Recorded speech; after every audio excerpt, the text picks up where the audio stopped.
Hi friends, कैसे आप सब? उम्मीद है अच्छे होंगे। जून महीना खत्म हो गया, आज से जुलाई प्रारंभ हो गया। आज है 1 जुलाई 2023 और 1 जुलाई 2023 से जितने भी करंट अफेयर बनेंगे वो सारे यहाँ पर हम देखेंगे। तो चलिए सीधे चलते हैं टॉपिक की ओर। क्वेश्चन नंबर फर्स्ट क्या देख लीजिए। हाल ही में GOI यानी गवर्नमेंट ऑफ इंडिया भारत सरकार के डेटा के अनुसार भारत का कौन सा राज्य इलेक्ट्रॉनिक निर्यात में, एक्सपोर्ट की बात हो रही है, किस चीज़ में? Electronic export.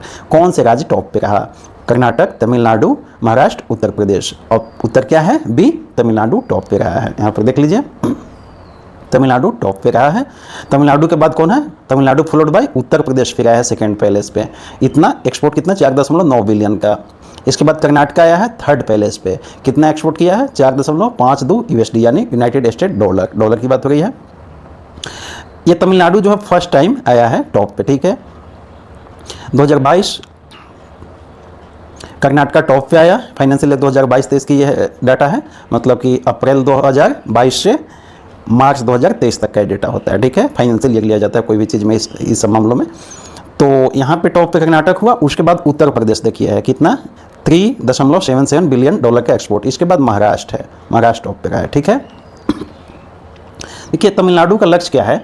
100 billion electronic system design और मैन्युफैक्चर करने का है अगले 5 साल में।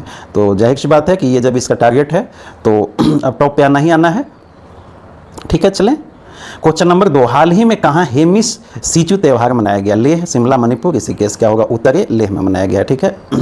28-29 जून 2023 को लेह में मनाया गया।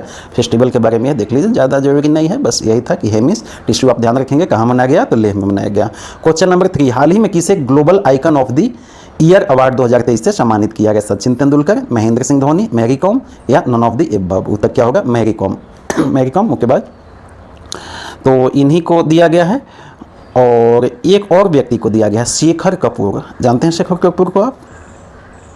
ये फिल्म निर्माता हैं। इनका फिल्म ऑस्कर के लिए एक चुना गया था। कौन सा फिल्म है बताइए? अभी हाल ही में एलिजाबेथ द ग्लोबल एज, इसी के लिए इन्हें ऑस्कर में चुना गया था, एलिजाबेथ द ग्लोबल एज। तो इन्हें भी मिला है ये पुरस्कार। कौन सा? Global icon of the year, ठीक है। चलो क्वेश्चन नंबर 4। हाल ही में भारत का पहला पुलिस ड्रोन यूनिट कहाँ लॉन्च किया गया? पुलिस ड्रोन यूनिट क्या होगा? उत्तरी चेन्नई में लॉन्च किया गया है। देखिए टोटल 3.6 करोड़ इस पर खर्च किए जाएंगे और 5 से 10 किलोमीटर तक इसका ग्राउंड स्टेशन रेंज होगा। इस तरह का पुलिस के द्वारा स्टेप लिया गया, बहुत अच्छी बात है। इसमें क्या फ़ायदा है? देखिए हेल्प करेगा क्या चीज़ में? मॉनिटर करने में। क्या चीज़ मॉनिटर करने में? Movement of isolated place. Isolated place मतलब जो पुलिस के क्षेत्र से बाहर होते हैं, आउट एरिया में होते हैं। And gathering of anti social element.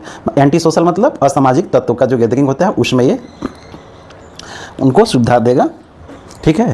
तो चलें क्वेश्चन नंबर 5। हाल ही में इंटरनेशनल डे ऑफ पार्लियामेंट कब मनाया गया?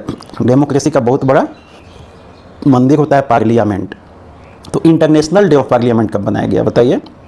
क्या उत्तर?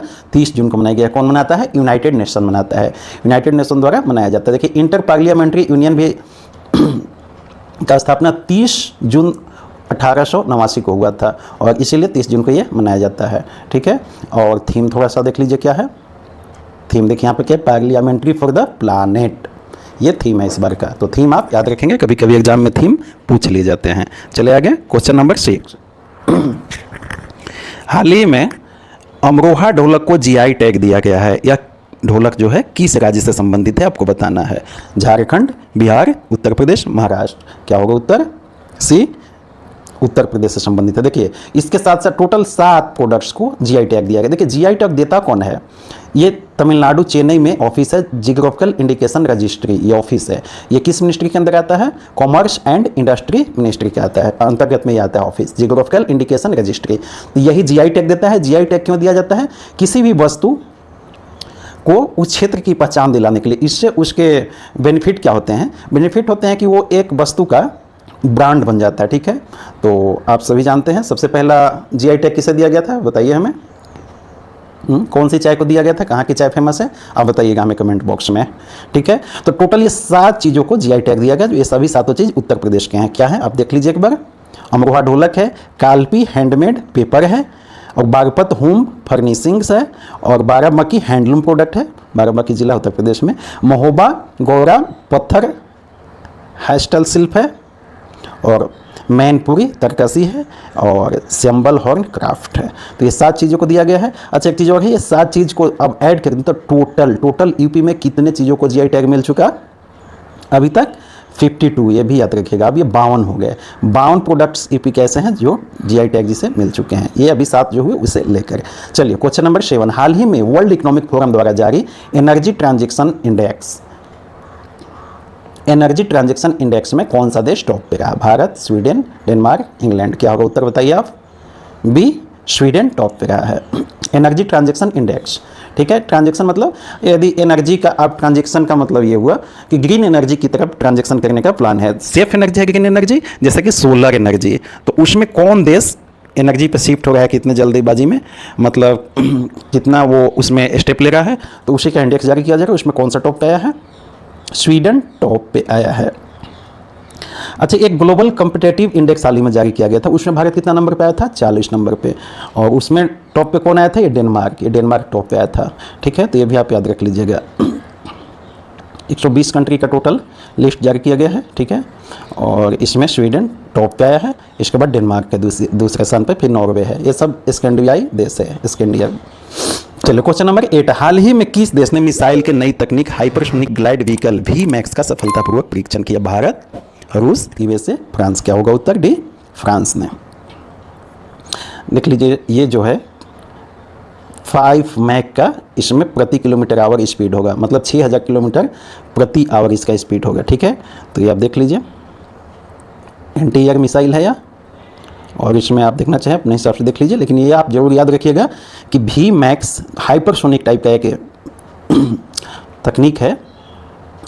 किस देश ने इसका सफलतापूर्वक परीक्षण किया? VMAX का फ्रांस। ये आप जरूर याद रखिएगा। क्वेश्चन नंबर 9, हाल ही में किस राज्य ने जगन्नाथ अम्मा बोधी योजना लॉन्च की है? जगन्नाथ अम्मा बोधी एक फाइनेंशियल टाइप का स्कीम है या सपोर्ट करने के लिए। क्या है? डी, आंध्र प्रदेश ने। देख लीजिए स्कूल जाने वाले बच्चे को, ऐसे 1 से लेकर 12 तक के बच्चे हैं, उनके माता पिता को ये दिया जाता है पैसा, फाइनेंशियल सपोर्ट उसी के लिए है। टोटल 6393 करोड़ डिसबर्स किए गए हैं। ठीक है, तो चले क्वेश्चन नंबर 10, ये कल का है, आप रिवीजन कर लीजिए। कौन सा बुक है? Droupadi Murmu from tribal hinterlands to Raisina Hills के लेखक कौन है? कस्तूरी रॉय हैं। ठीक है, तो आप याद रखिएगा। दोस्तों आपने सेशन को एंजॉय किया, इसके लिए बहुत बहुत धन्यवाद। अगर आपको थोड़ा सा भी लगता हो कि सेशन से बेनिफिट हुआ है आपकी तैयारी में, करंट अफेयर वगैरह में, तो आप चैनल को सब्सक्राइब जरूर कर लीजिएगा।